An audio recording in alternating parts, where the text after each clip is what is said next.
Leo nataka nizungumze na wanaume pamoja na wanawake. Jamani, tunaona vitu vya ajabu barabarani. Mwanaume, kama unaona huwezi kumtia love bite mwanamke wako, hebu acha jamani.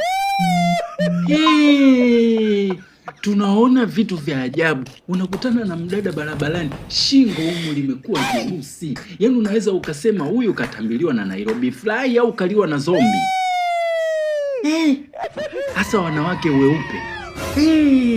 Jamani, love bite ina namna mtu anampa mtu. Hasa pale unajua love bite inakuja pale mwanaume anapomwaga wazungu pale.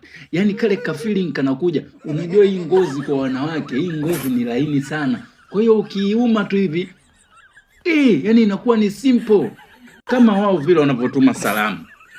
Wakituma salamu kule, yaani unaona yani mwanamke anayetuma salamu unajua huyu anajua. Kuna mwingine anauma, unaweza ukamtia bongera bao.